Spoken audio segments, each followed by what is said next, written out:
Hi kids, nice to meet you all with another session. I hope all of you are doing great and continuing to be safe and learning.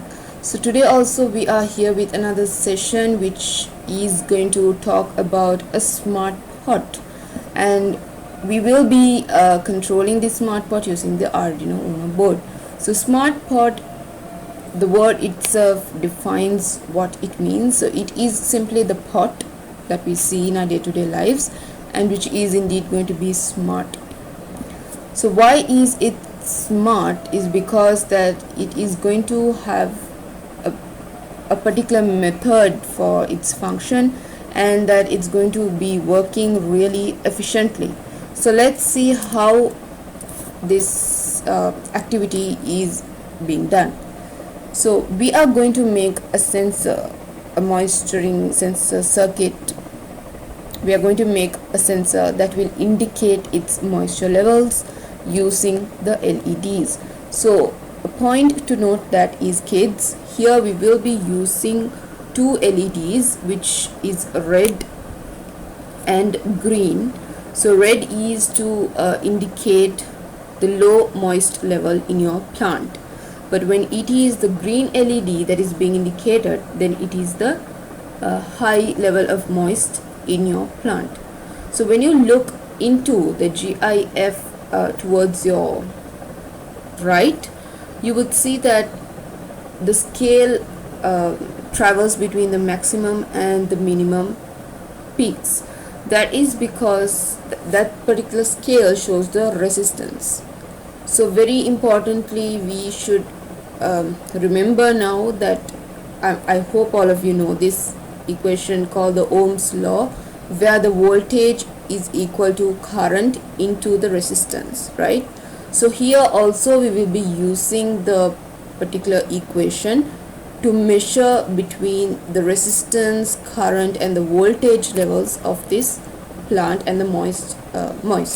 So moist level meaning the level of the moist in the plant.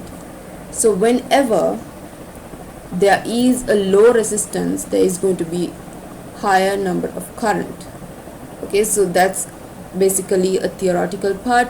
So I'll come into that in our later section. So before that, let's see what other interesting things we have to know before we go to that point. So sensing the moisture content around the plant is a basic function that this sensor does. Okay, so who does that? The soil moisture sensor. So we have different types of moisturing sensors which takes the reading linearly and comparatively. So we don't go into that much of a wider aspect, but rather stick with this very simple sensor where basics are the key to step further ahead. So let's see what else we have to know. So what particularly this sensor does is that it sensors the amount of moisture surrounding your plant, and accordingly it gives an analog output. So the basic theory that this circuit does is that whenever the soil is wet in your plant, there is going to be a low output voltage, which means it's going to give a higher moist level and also a higher number of current. So basically, generally think that your plant has moist in it, that means it has water in it. So higher the number of water, higher the amount of water, higher the amount of current as well. So whenever the current is high, the resistance will be low, right?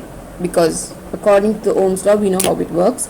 So whenever the resistance is low, the volume is high. Volume is the moist level is going to be high.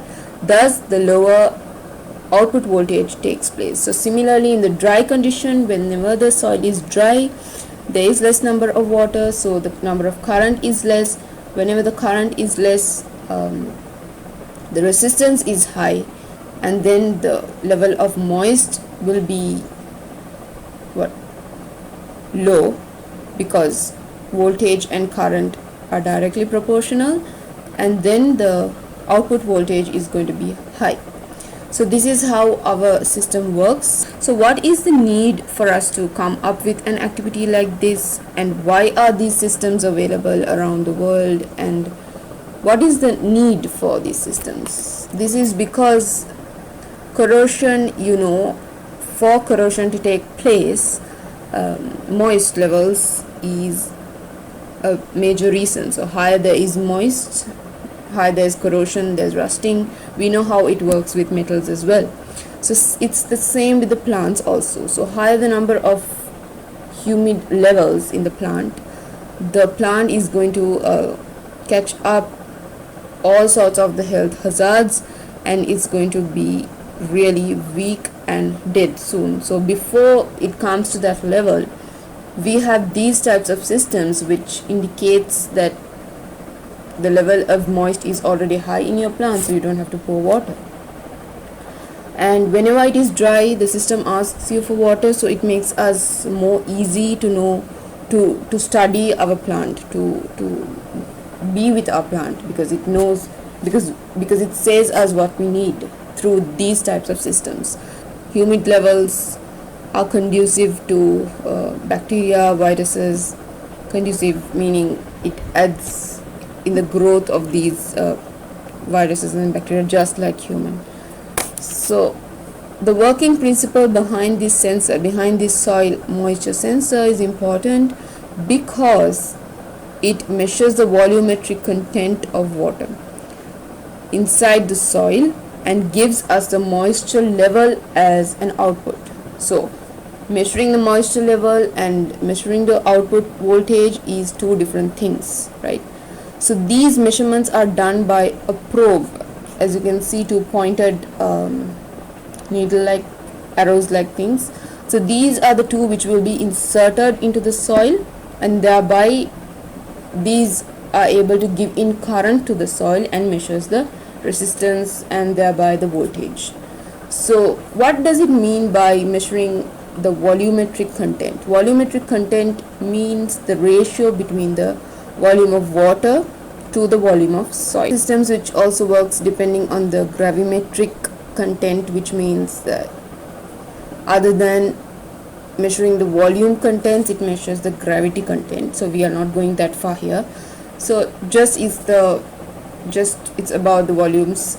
And also the sensor is equipped with both analog and digital output. So the output levels can be detected in two ways. Since we are using the Arduino board, we are able to do both the ways. So here we will be starting with the analog, and you can thus work with the digital mode as well.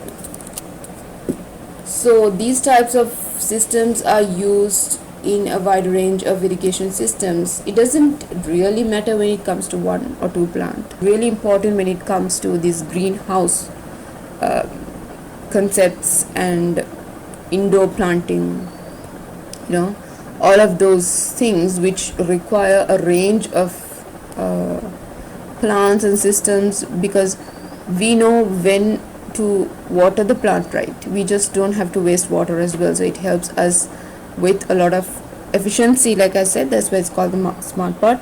And also it detects the levels of moisture in the soil to control environments where experiments are conducted. So these are some of the applications that these systems are being used. So the circuit diagram switches between two cases. So the first case is when the moist is low. So moist level being low means the red LED is going to light up. So red LED lights up when the connection between the two probes is zero. When the connection is null. Since we do not have probes in Tinkercad, I have used inductors so that it can represent, they conduct electricity, right? Inductors conduct electricity, so we can represent the connection between the 2 points right there in the soil. So these two will be the parts where it will be into the soil, and here the indicating lights will be there. And we are also using a resistor to reduce the amount of current that is in the path of the power, the 5V and the inductors. That is basically, we know why we use resistors, right? To avoid unnecessary burning or unnecessary higher amount of current to the system or to the board. So that is the low moist, and whenever the moist is high, which means there is water in the plant and current is flowing. So when the current is flowing, let's connect it and simulate the program. Thereby the green LED is going to light up. So that's the high moist. So that's it, and it's all about making the circuit and the connections between the inductors, resistor, LEDs. So let's get started and go to Tinkercad. Okay, so now that we are on Tinkercad, let's name our project as SmartPod, and so that it's saved. And now let's get all the components that we need into the working space.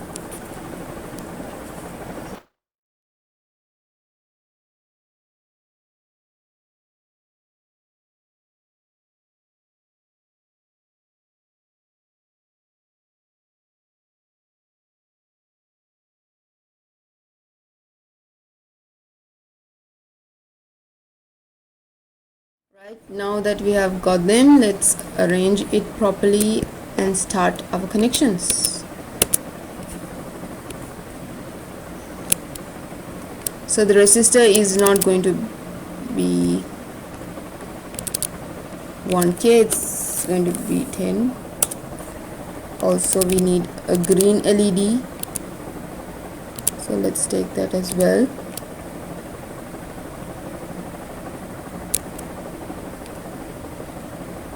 Place them on the breadboard and connect their cathode terminals together to the negative main rail of your breadboard, and then we can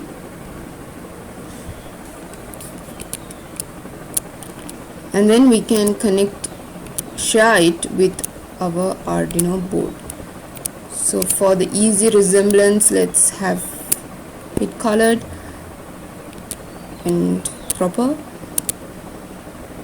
Now let's connect the anode terminals of the LED.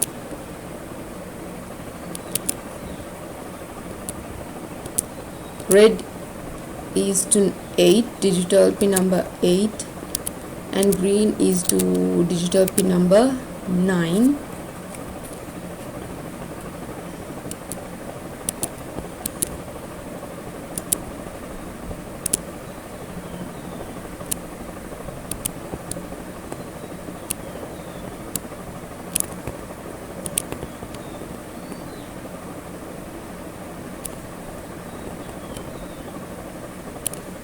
You can change the color of one of the anode pins just to identify it better when we are coding. So let's have the two inductors. You can have the inductance of the inductor to 10 microhenries, so that's fine. Let's have both of them close so that it shows something of a probe. Get the resistor all the way down. Directly first connect the resistor to 5V, that's the power. Better to have it on.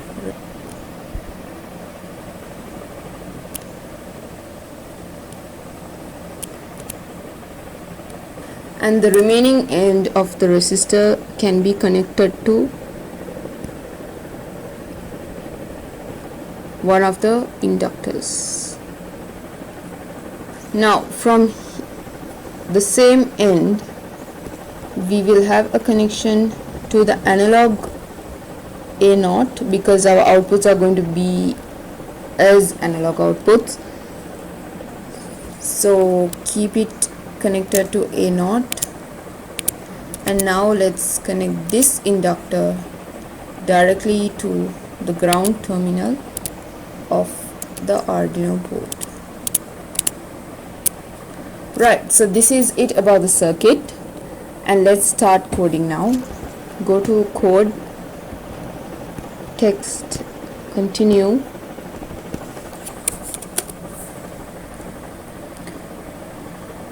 First, let us declare all the variables. As we have the sensor, we need to declare it as a sensor pin, which will be using an analog signal to function. So first, let's declare that int sensor pin equals what? It equals to a naught, right? So a naught, and don't forget the semicolon. Next, we will set the limit for the sensor, and before that, let's declare a variable for the sensor value. So we'll say int. We know how to type these words properly, if not it's going to give an error. So when it's sensor value, B is in capital, sensor pin, P is in capital.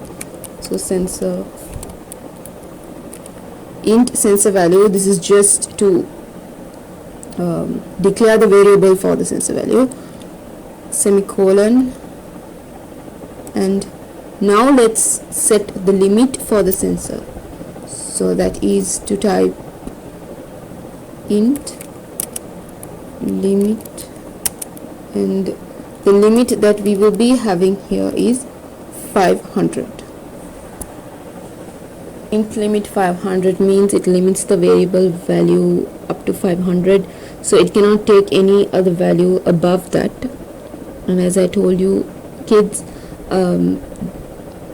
our analog signals will be stored as numerals, so that's why we have to have a limit. So next we will set up 2 pins of the LEDs as outputs using the pin mode function, and also have them printed in the serial monitor. So let's type void setup,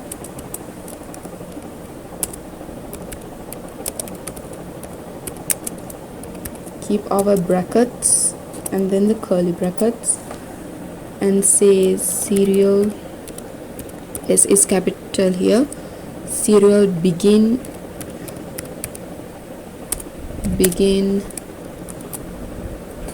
9600, and just go there, put the semicolon, come all the way down, and again say pin mode, pin number 8 and 9. So these are the digital pin numbers that our LEDs are connected to. So 8 is output, 9 also will be an output.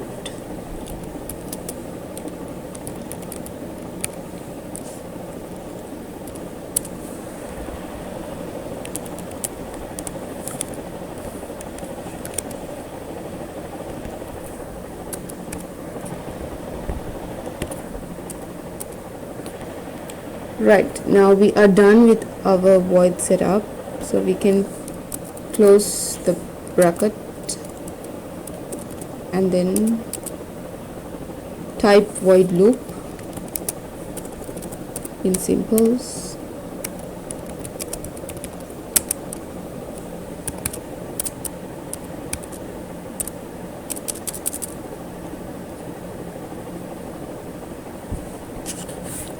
Now we will write the code to turn on the LED when the if condition is met.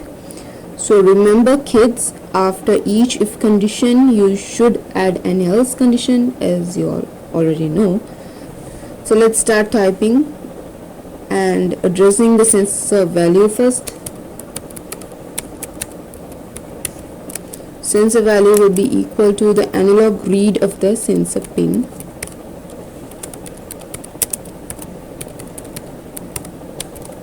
So this is why we had to declare those words, those terms as variables in the beginning. If not, when the program runs, it will not detect, it will not recognize any of these terms.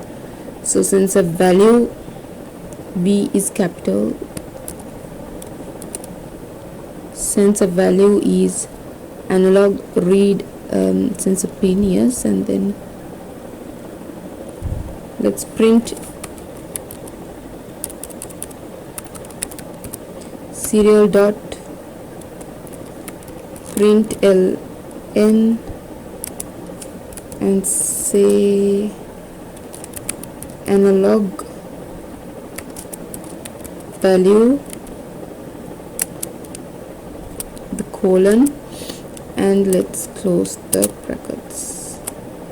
So this line means when we are printing the values on the serial monitor right there, the values are going to be printed as such.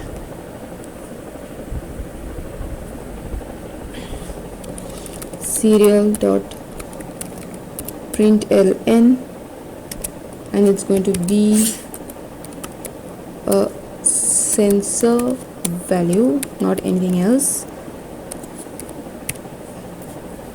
Sensor value, just have the semicolon back again.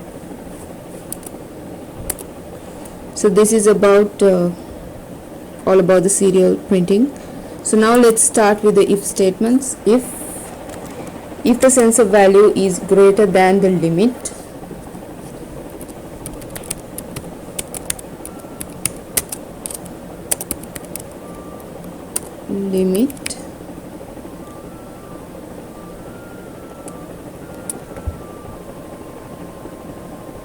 then we are writing what is high? The green LED, that is the point connected to pin number 8, is it? No, it will be the red LED, the point connected to pin number 8, and that will be high. So let's again open the curly bracket, because we have a if statement now, and say if it is greater than the sensor value digital write pin number 8 high. That's how it's right. Digital write 8 is high.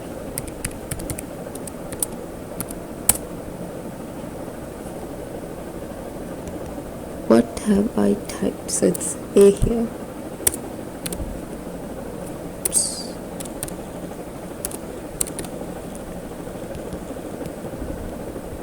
So whenever the pin 8 is high, what has to happen to the other pin? That's the pin number 9. It has to be low, right? So just get it as low.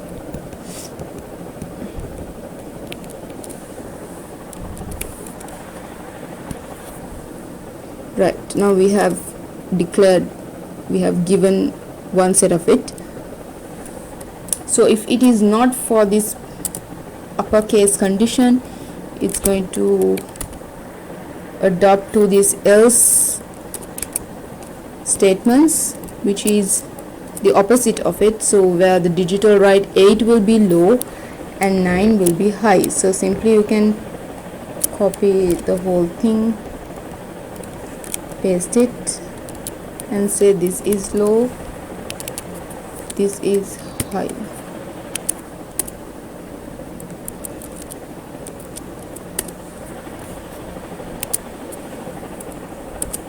So now let's close the brackets and finally have a delay for our program of 1000 milliseconds and the semicolon.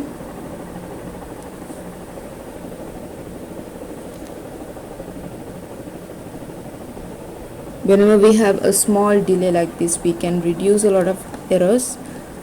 So just cover it with another bracket.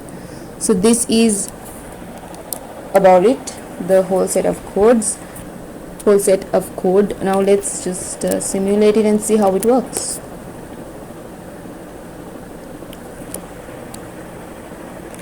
I think, yes, we have an extra bracket here, right? So remove it and start again. So let's see how it is being monitored.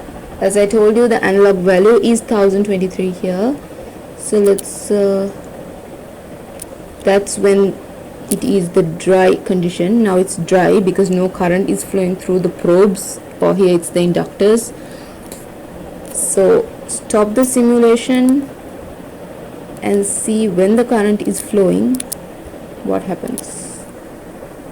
When the current flows, the green LED is going to light up, which means there is high moist in this plant or in this system. So let's see what the serial motor says there. The analog value is 0. So analog value can range between 0 to 1023. Right, so that's it about the coding. Right, so kids, I hope you understood how this works and all of the aspects of it, how it performs. So when you are really implementing it in terms of hardware, you can use two long nails to indicate these inductors, which will work in the same manner, and you can try how smart your pots work at home. Thank you, kids. I hope all of you understood with all of the aspects of this session. See you later until I meet you with another session. Thank you.